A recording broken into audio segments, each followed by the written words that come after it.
6 7 ടോപ്പിക്കുകൾ cover ചെയ്തുകൊണ്ട് നമുക്ക് mark മൊത്തമായിട്ട് കിട്ടാവുന്ന ടോപ്പിക്കാണ് ഫിസിക്സ് എന്ന് പറയുന്നത്. ഫിസിക്സിൽ നിന്ന് 5 മാർക്ക് വരെയുള്ള ചോദ്യങ്ങളാണ് മുൻ വർഷങ്ങളിൽ വന്നിരുന്നത്. ഇനി പുതിയ സിലബസ് അനുസരിച്ച് ക്വസ്റ്റിൻ്റെ എണ്ണം കൂടുമെന്നാണ് പ്രതീക്ഷിക്കുന്നത്. മേജർ ടോപ്പിക്കുകൾ ഏതെല്ലാമാണ് കവർ ചെയ്യേണ്ടതെന്ന് ചോദിച്ചിട്ടുണ്ടെങ്കിൽ ഏറ്റവും ബേസിക് സെക്ഷൻ ദ്രവ്യവും പിണ്ഡവും, മാറ്ററും മാസുമാണ് ആദ്യത്തെ സെക്ഷൻ വരുന്നത്. അതിനുശേഷം വർക്ക് ആൻഡ് എനർജി, പ്രവൃത്തിയും ഊർജവും. അടുത്തത് താപവും താപനിലയും, വലിയൊരു ഇമ്പോർട്ടൻറ്റ് സെക്ഷനാണ് താപവും താപനിലയും എന്ന് പറയുന്നത്. പ്രകൃതിയിലെ ചലനങ്ങളും ബലങ്ങളും. അടുത്തത് ശബ്ദവും പ്രകാശവും. മേജർ 3 ടോപ്പിക്കുകളായിട്ട് നമ്മൾ കണക്കാക്കുന്നത് താപം, പ്രകാശം, ശബ്ദമാണ്. ഈ 3 സെക്ഷനുകൾ കവർ ചെയ്യാതെ ചോദ്യം പോകാറില്ല. അതിനുശേഷം നമ്മൾ പോകുന്നത് സൗരയുധവും അതിൻ്റെ സവിശേഷതകളുമാണ്. ഈ സെക്ഷൻ നിങ്ങൾക്ക് ജിയോഗ്രഫിയിൽ ഒരു കോമൺ സെക്ഷൻ ആണെന്ന് കൂടി പറയുന്നു. ജിയോഗ്രഫിയിലും നമ്മൾ ഈ ടോപ്പിക്കുകൾ കവർ ചെയ്യുന്നുണ്ട്. ഇത്രയും ടോപ്പിക്കുകൾ കവർ ചെയ്യുമ്പോൾ തന്നെ നമുക്ക് ഒരു 7-8 മാർക്കോളം കിട്ടും. വളരെ എളുപ്പത്തിൽ പഠിച്ച് തീർക്കാവുന്നൊരു സെക്ഷൻ കൂടിയാണ് ഫിസിക്സ് എന്ന് പറയുന്നത്. PSCയുടെ ഫിസിക്സിൽ ഏറ്റവും ഇമ്പോർട്ടൻ്റ് ആയിട്ടുള്ളൊരു ചാപ്റ്ററാണ് ശബ്ദം എന്ന് പറയുന്നത്. മേജറായിട്ട് 3 ചാപ്റ്റേഴ്സാണ് ഇമ്പോർട്ടൻ്റ് ആയിട്ട് വരുന്നത്: പ്രകാശം, ശബ്ദം, താപം. ഈ 3 ചാപ്റ്ററിൽ ക്വസ്റ്റ്യൻ കവർ ചെയ്തതിന് ശേഷം മാത്രമാണ് മറ്റുള്ള ചാപ്റ്ററിലേക്ക് പോകുന്നത്. നമ്മൾ ഇന്നത്തെ ക്ലാസ്സിൽ ഡിസ്കസ് ചെയ്യുന്നത് ശബ്ദത്തെക്കുറിച്ച് പറയുന്നു. നിങ്ങൾ എഴുതാൻ പോകുന്നൊരു ക്വസ്റ്റ്യൻ പേപ്പറിൽ ഉറപ്പായിട്ടും ശബ്ദത്തിനൊരു ചോദ്യം വരേണ്ടതാണ്. ഡിഗ്രി ലെവലാണെങ്കിലും LD ലെവലാണെങ്കിലും LGS ലെവലാണെങ്കിലും ഇതിൽ നിന്ന് ചോദ്യം ഉണ്ടാകുമെന്ന് ഉറപ്പ് പറഞ്ഞുകൊണ്ട് തുടങ്ങുന്നു. ഫിസിക്സ് എന്ന് പറഞ്ഞ ശാസ്ത്രശാഖ നമ്മൾ പിന്നെയും പല ഉപശാസ്ത്ര ശാഖകളായിട്ട് തിരിച്ചിട്ടുണ്ട്. ഇതിൽ ഞാൻ ഫിസിക്സിൽ ശബ്ദത്തെക്കുറിച്ച് പഠിക്കുകയാണെങ്കിൽ ആ പഠനശാഖയെ ഞാൻ എടുത്തു വിളിക്കുന്ന പേരാണ് അക്വസ്റ്റിക്സ് എന്ന് പറയുന്നത്. ശബ്ദശാസ്ത്രം എന്നാണ് മലയാളമെങ്കിലും LD ലെവലിലും LGS ലെവലിലും ശബ്ദത്തെക്കുറിച്ചുള്ള പഠനം ഏതെന്ന് ചോദിച്ചാൽ അത് അക്വസ്റ്റിക്സ് എന്ന് തന്നെയാണ് പറയുന്നത്. ഇനി എങ്ങനെയാണ് ഈ ശബ്ദം ഉണ്ടാകുന്നത് എന്ന് ചോദിച്ചിട്ടുണ്ടെങ്കിൽ ഒരു ഖരപദാർത്ഥത്തിൻ്റെ കമ്പനം, ഇംഗ്ലീഷിലാണെങ്കിൽ വൈബ്രേഷൻ എന്ന് പറയും, കമ്പനം മൂലമാണ് ഒരു വസ്തുവിൻ്റെ ശബ്ദം ഉണ്ടാകുന്നത്. ശബ്ദം നമുക്ക് കമ്പനങ്ങളുടെ എണ്ണത്തിൽ പറയാനായി സാധിക്കും. 1 സെക്കൻഡിൽ ഉണ്ടാകുന്ന കമ്പനങ്ങളുടെ എണ്ണത്തെ നമ്മൾ വിളിക്കുന്ന പേരാണ് ആവൃത്തി അല്ലെങ്കിൽ ഫ്രീക്വൻസി എന്ന് പറയുന്നത്. പറഞ്ഞ കാര്യങ്ങൾ ശബ്ദത്തെക്കുറിച്ചുള്ള പഠനമാണ് അക്വസ്റ്റിക്സ്. എങ്ങനെയാണ് ശബ്ദം ഉണ്ടാകുന്നത് എന്ന് ചോദിച്ചിട്ടുണ്ടെങ്കിൽ ഖരവസ്തുക്കളുടെ കമ്പനം മൂലമാണ് ശബ്ദം ഉണ്ടാകുന്നത്. കമ്പനങ്ങളുടെ എണ്ണം ഉപയോഗിച്ച് നമുക്ക് ശബ്ദം പറയാൻ പറ്റും. മൊത്തം എണ്ണാറില്ല. 1 സെക്കൻഡിൽ ഉണ്ടാകുന്ന കമ്പനങ്ങളുടെ എണ്ണത്തെ നമ്മൾ വിളിക്കുന്ന പേരാണ് ആവൃത്തി അല്ലെങ്കിൽ ഫ്രീക്വൻസി.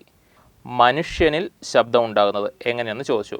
കമ്പനം കൊണ്ട് തന്നെയാണ് മനുഷ്യനിൽ ശബ്ദം ഉണ്ടാകുന്നത്.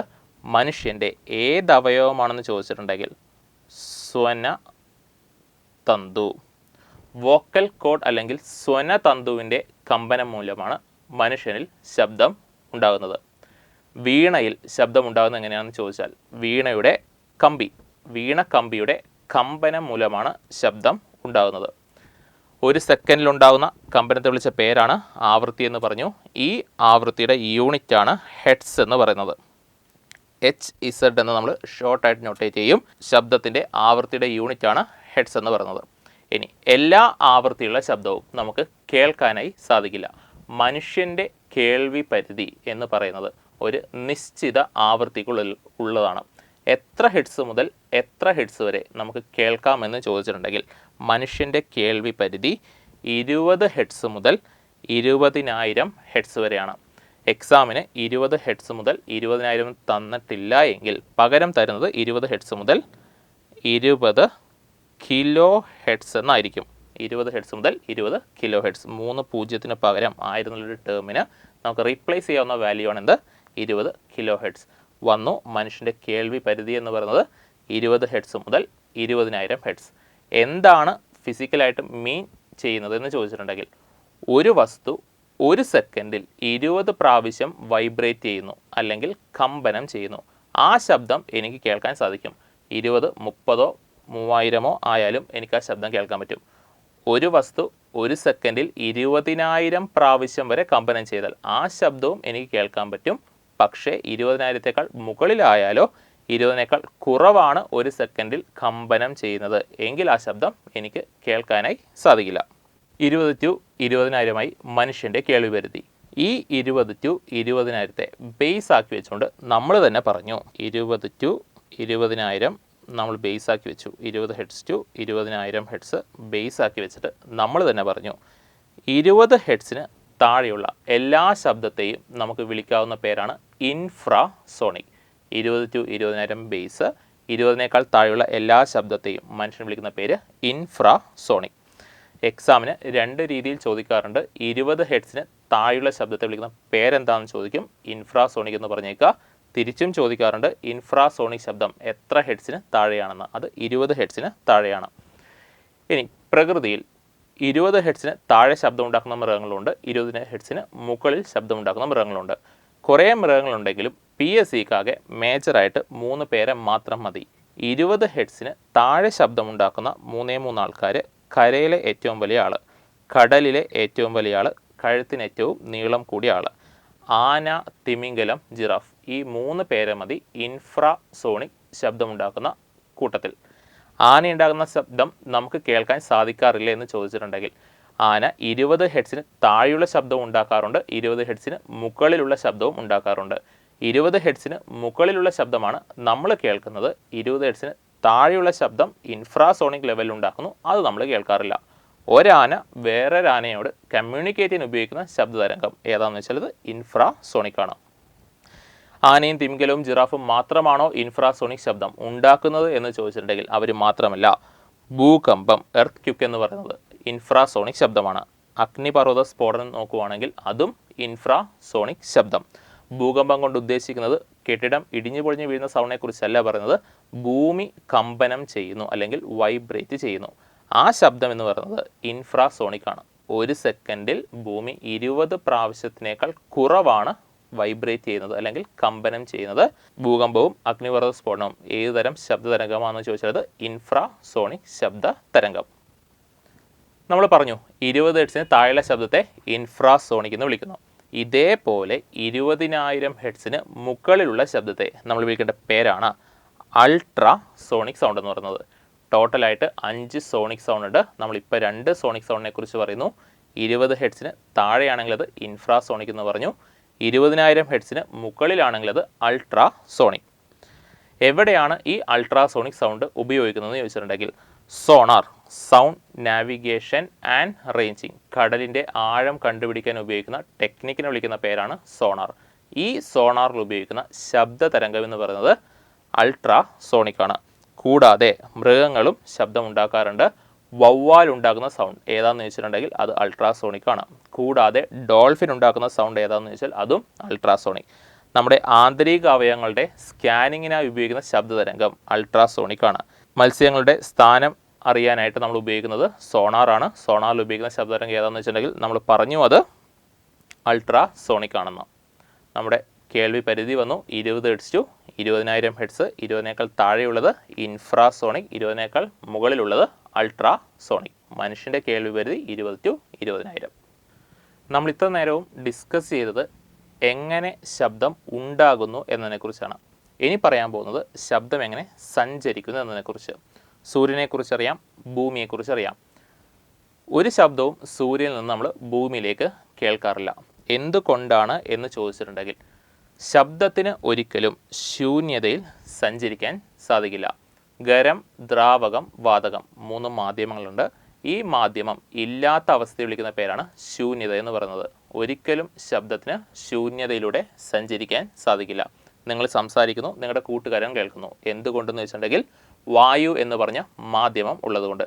ഇതേ അവസ്ഥ തന്നെ ശൂന്യാകാശത്ത് പോയിട്ട് നിങ്ങൾ സംസാരിക്കുമെന്ന് വിചാരിക്കുക. നിങ്ങൾ സംസാരിക്കുന്നു, പക്ഷെ ഒരിക്കലും നിങ്ങളുടെ കൂട്ടുകാരന് കേൾക്കാൻ സാധിക്കില്ല. എന്തുകൊണ്ടാണെന്ന് വെച്ചാൽ അവിടെ എന്തില്ല, മാധ്യമമില്ല, അല്ലെങ്കിൽ ശൂന്യമായ അന്തരീക്ഷം ആയതുകൊണ്ട്. വ്യത്യസ്ത മാധ്യമങ്ങളിൽ ശബ്ദം വ്യത്യസ്ത വേഗതയിലാണ് സഞ്ചരിക്കുന്നത്. ഖരത്തിൽ പോകുന്ന വേഗതയിലല്ല ശബ്ദം ദ്രാവകത്തിൽ പോകുന്നത്. ദ്രാവകത്തിൽ പോകുന്ന വേഗതയിലല്ല ശബ്ദം വാതകത്തിൽ പോകുന്നത്. മാധ്യമം മാറുന്നതിനനുസരിച്ച് വേഗത മാറുന്നത് കൊണ്ട് തന്നെ ഏത് മാധ്യമത്തിലാണ് ശബ്ദം ഏറ്റവും കൂടുതൽ വേഗത്തിൽ പോകുന്നതെന്നും ഏറ്റവും കുറവ് വേഗത്തിൽ പോകുന്നതെന്നും അറിഞ്ഞിരിക്കണം. ഡൗട്ട് വരുന്നൊരു സെക്ഷനാണ് ശബ്ദത്തിന് വേഗത കൂടിയ മാധ്യമം ഏതാണെന്ന്. ദ്രാവകത്തെക്കുറിച്ച് പറഞ്ഞ് കേൾക്കാറില്ല. വാതകവും ഖരവും ആണ് നമ്മൾ 2 ഓപ്ഷനായിട്ട് കിട്ടാറുള്ളത്. പറയുന്നു ഓർത്തിരിക്കാനുള്ള കോഡ് എന്ന് പറയുന്നത്, ദൂരെ നിന്നൊരു ട്രെയിൻ വരുന്നുവെങ്കിൽ ട്രെയിനിൻ്റെ ശബ്ദം നമ്മൾ ആദ്യമേ റെയിൽ പാളത്തിലൂടെ കേൾക്കും. അതേ ട്രെയിൻ വളരെ അടുത്തെത്തുന്ന അവസ്ഥയിൽ മാത്രമാണ് നമുക്ക് ശബ്ദം വായുവിലൂടെ കേൾക്കാൻ സാധിക്കാറുള്ളത്.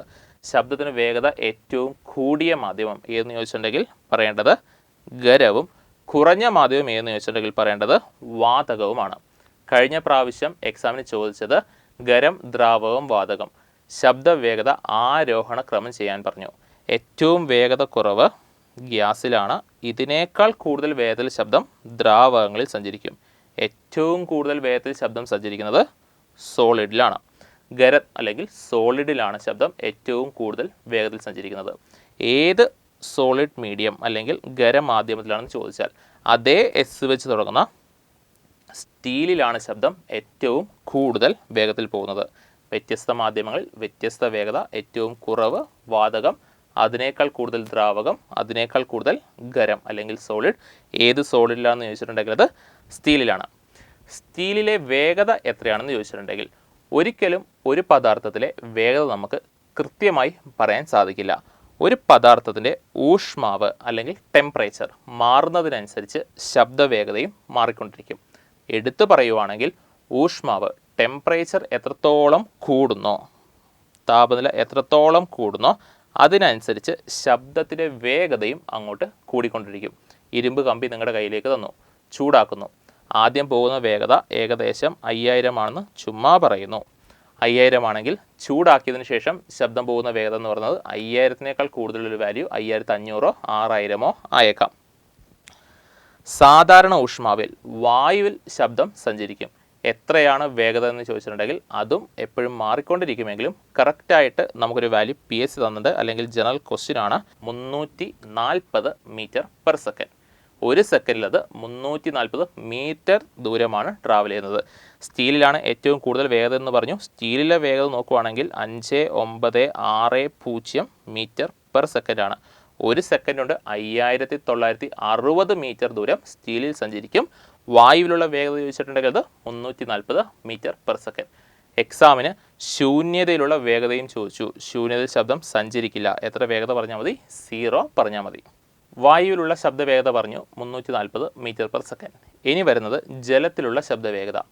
വാതകത്തേക്കാൾ കൂടുതൽ വേഗത്തിൽ ദ്രാവകത്തിൽ പോകും. അതുകൊണ്ട് തന്നെ ജലത്തിലെ വേഗത കൂടുതലായിരിക്കണം. എത്രയാ എന്ന് ചോദിച്ചാൽ 1453 മീറ്റർ പെർ സെക്കൻഡ്. ഒരു സെക്കൻഡ് കൊണ്ട് 1453 മീറ്റർ ദൂരമാണ് ജലത്തിൽ ശബ്ദം സഞ്ചരിക്കുന്നത്. അടുത്ത പറയാൻ പോകുന്നത് ശബ്ദ സവിശേഷതയെക്കുറിച്ച്. എന്താണ് ശബ്ദ സവിശേഷത എന്ന് ചോദിച്ചാൽ നമ്മുടെ ശബ്ദം നമ്മുടെ അടുത്തിരിക്കുന്ന വ്യക്തിയുടെ ശബ്ദത്തിൽ നിന്ന് വ്യത്യാസമായാണ് കേൾക്കാറുള്ളത്.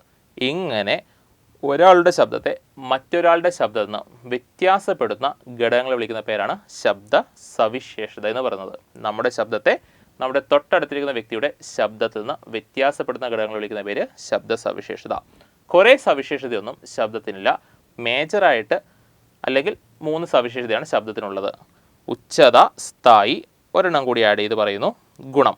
എന്തുകൊണ്ട് ഗുണം ആദ്യമേ എഴുതിയില്ല എന്ന് ചോദിച്ചിട്ടുണ്ടെങ്കിൽ ഗുണത്തിൽ നിന്ന് അധികം പോയിന്റ് ചോദിച്ച് വരാറില്ല. നമുക്ക് പഠിക്കാനായിട്ട് 2 എണ്ണം, മേജറായിട്ട് 2 എണ്ണം. ഉച്ചത വളരെ കാര്യമായിട്ട് അറിഞ്ഞിരിക്കേണ്ടതാണ്. സ്ഥായി വളരെ കാര്യമായിട്ട് അറിയണം.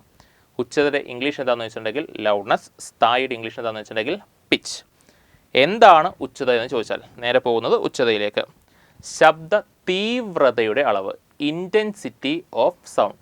ഒരു ശബ്ദം ഉണ്ടാക്കിയാൽ ആ ശബ്ദം നമുക്ക് എത്രത്തോളം കേൾക്കാം എന്ന ലെവലാണ് നമ്മൾ പറയുന്നത് ഉച്ചത എന്ന് പറയുന്നത്. ശബ്ദത്തിൻ്റെ തീവ്രതയുടെ അളവ് എന്താണെന്ന് വെച്ചാൽ പറഞ്ഞേക്കത് ഉച്ചത അല്ലെങ്കിൽ ഇൻറ്റൻസിറ്റി ഓഫ് സൗണ്ട് ആണ് ഉച്ചത എന്ന് പറയുന്നത്. അതിൻ്റെ യൂണിറ്റ് എന്താണെന്ന് വെച്ചിട്ടുണ്ടെങ്കിൽ ഡെസിബലാണ്. DB എന്ന് ഷോർട്ടായിട്ട് എഴുതും. ഈ ഉച്ചത അളക്കാൻ ഉപയോഗിക്കുന്ന ഉപകരണം ഏതാണെന്ന് വെച്ചത് ഓഡിയോ മീറ്ററാണ്. ഉച്ചത അളക്കുന്ന ഉപകരണം ഏതാണെന്ന് വെച്ചാൽ ഓഡിയോ മീറ്റർ, അല്ലെങ്കിൽ ഡെസിബൽ മീറ്റർ എന്നും കാണാറുണ്ട്.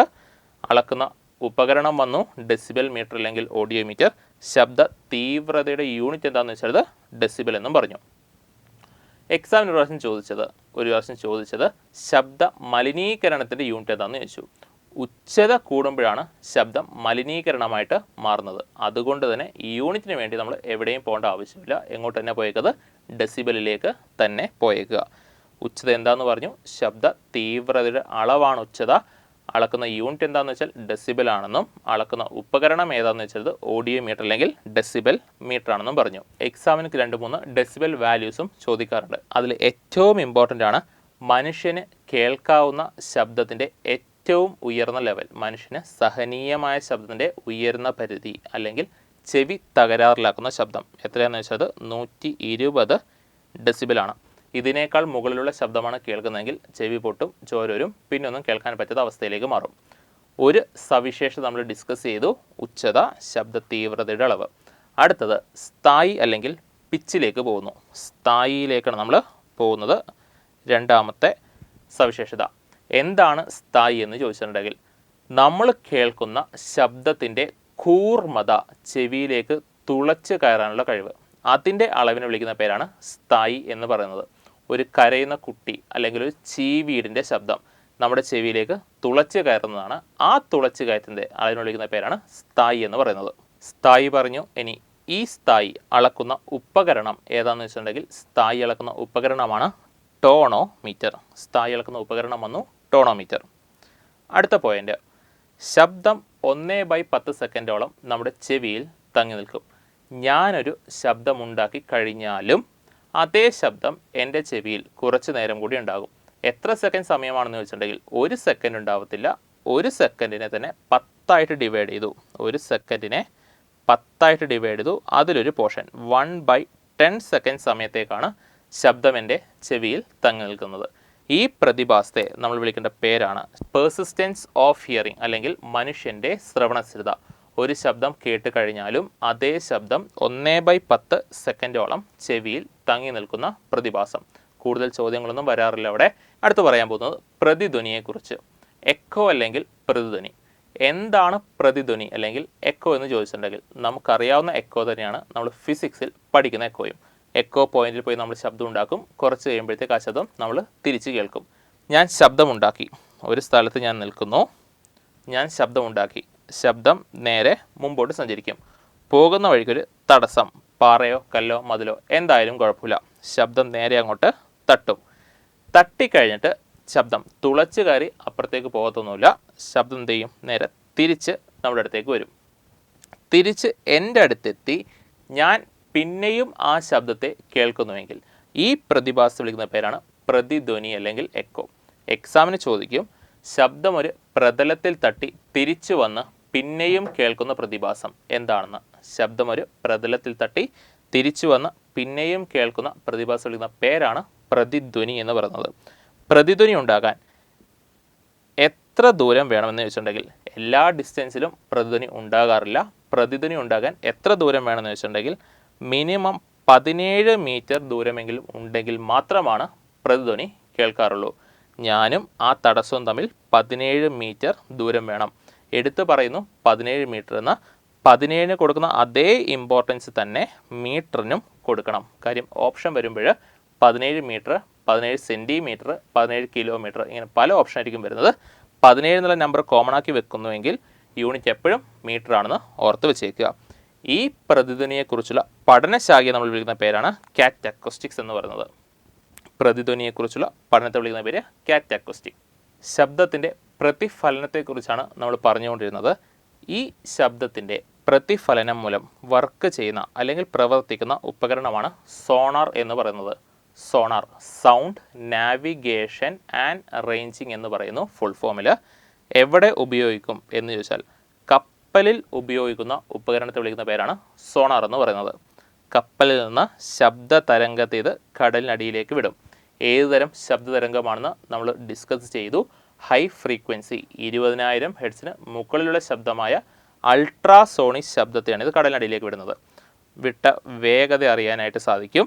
തട്ടി തിരിച്ചെത്തുന്ന സമയവും കാൽക്കുലേറ്റ് ചെയ്തെടുക്കും. ഇത് രണ്ടും ഉണ്ടെങ്കിൽ ദൂരം എത്രയാണെന്ന് നമുക്ക് അറിയാനായി സാധിക്കും. ശബ്ദത്തിൻ്റെ പ്രതിഫലനം വഴി പ്രവർത്തിക്കുന്ന ഉപകരണമാണ് സോണാർ എന്ന് പറയുന്നത്. തരംഗങ്ങൾ ഉപയോഗിച്ച് ദൂരെയുള്ള വസ്തുക്കളുടെ ദൂരം, ദിശ എന്നിവ മനസ്സിലാക്കാനുള്ള ഉപകരണത്തെ വിളിക്കുന്ന പേര് റഡാർ.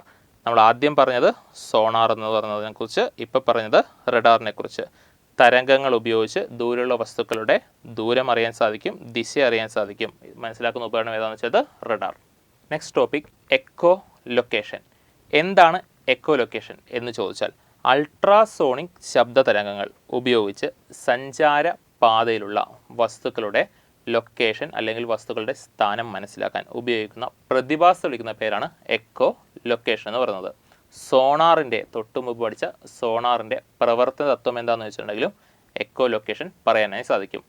പ്രകൃതിയിൽ ഇങ്ങനെ എക്കോ ലൊക്കേഷൻ ഉപയോഗപ്പെടുന്ന അൾട്രാസോണിക് ശബ്ദം ഉപയോഗിച്ച് വസ്തുക്കളുടെയും ഇരകളുടെയും സ്ഥാനം മനസ്സിലാക്കാൻ എക്കോ ലൊക്കേഷൻ പ്രയോജനപ്പെടുന്ന ജീവി ഏതാണെന്ന് വെച്ചിട്ടുണ്ടെങ്കിൽ നമുക്ക് കയ്യിൽ ആൻസർ ഉണ്ട്, വവ്വാലാണ്. വവ്വാൽ കൂടാതെ പല ജീവികളും ഉപയോഗിക്കുന്നുണ്ടാകാം. PSCയുടെ പോയിന്റ് ഓഫ് വ്യൂവിൽ അവർ നമുക്ക് തരാൻ പോകുന്ന ആൻസർ എന്ന് പറയുന്നത് എക്കോ ലൊക്കേഷൻ ഉപയോഗപ്പെടുന്ന ജീവി വവ്വാലായിരിക്കും. Doppler effect. Next topic Doppler effect.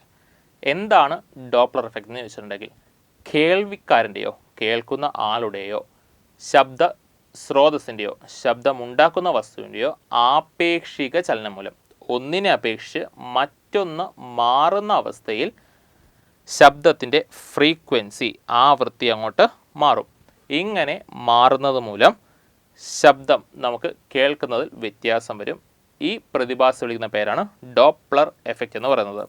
ശബ്ദവസ്തുവിൻ്റെയോ ശബ്ദമുണ്ടാക്കുന്ന വസ്തുവിൻ്റെയോ ശ്രോതാവിൻ്റെയോ കേൾക്കുന്ന ആളുടെയോ ചലനം മൂലം ശബ്ദത്തിൻ്റെ ആവൃത്തി കൂടുകയോ കുറയുകയോ ചെയ്യാം.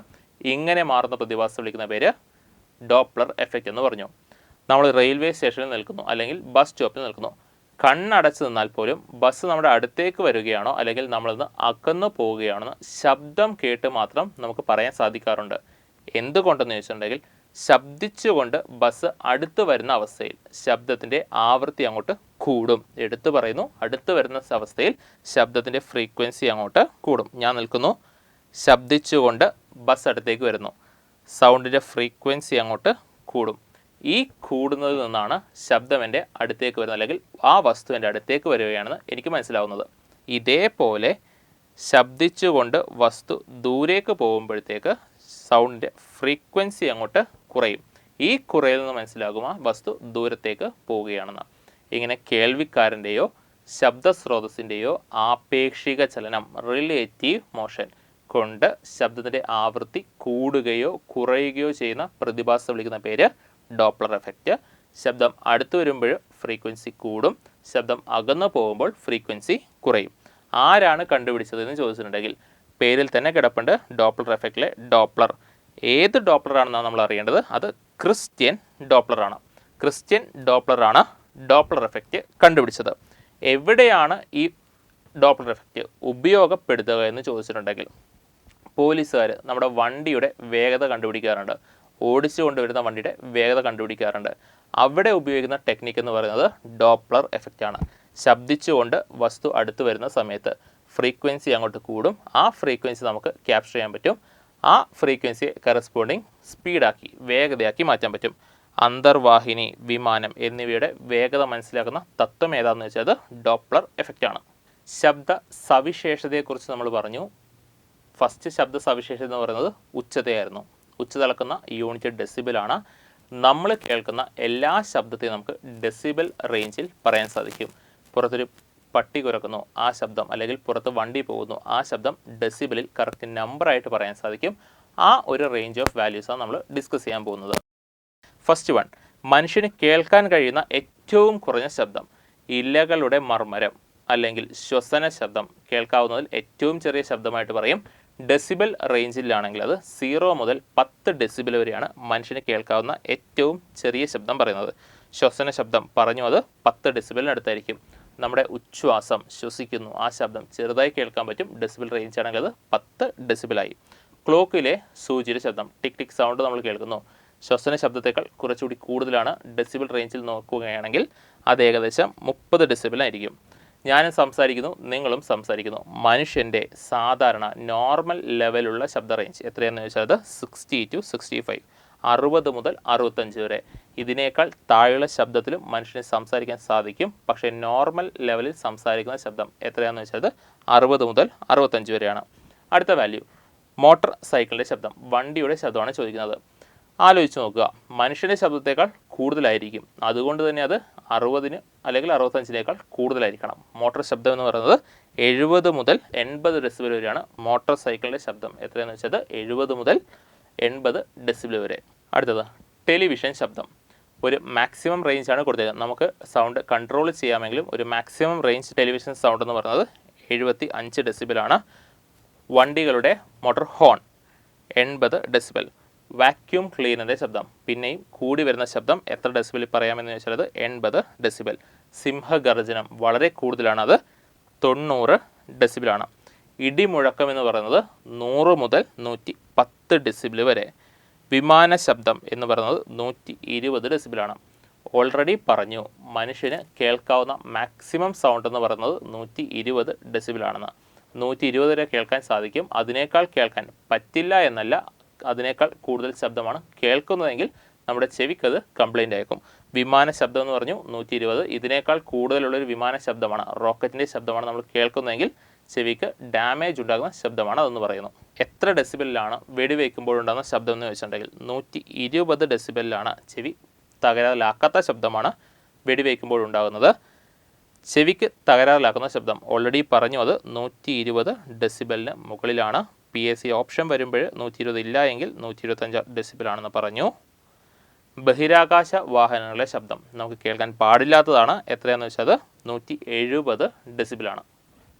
ഇത്രയുമാണ് നമ്മുടെ ശബ്ദം എന്ന് പറഞ്ഞ ടോപ്പിക്കിൽ നമുക്ക് എക്സാമിന് വരുന്ന ചോദ്യങ്ങൾ എന്ന് പറയുന്നത്. ഇത്രയും ടോപ്പിക്ക് കവർ ചെയ്യുമ്പോൾ തന്നെ നിങ്ങളുടെ കയ്യിൽ എത്താൻ പോകുന്നത് 2 or 3 മാർക്കുകളായിരിക്കും. ഒരു ക്വസ്റ്റ്യൻ പേപ്പറിൽ ഒരു ചോദ്യമാവണം നിർബന്ധമില്ല, 2 ചോദ്യമോ 3 ചോദ്യം വരെ ശബ്ദത്തിൽ നിന്ന് വരാം. ഇത്രയും കൊണ്ട് നമ്മുടെ ശബ്ദം നിർത്തുകയാണ്. അടുത്ത ക്ലാസ്സിൽ നമുക്ക് പുതിയൊരു ടോപ്പിക്കുമായിട്ട് കാണാം.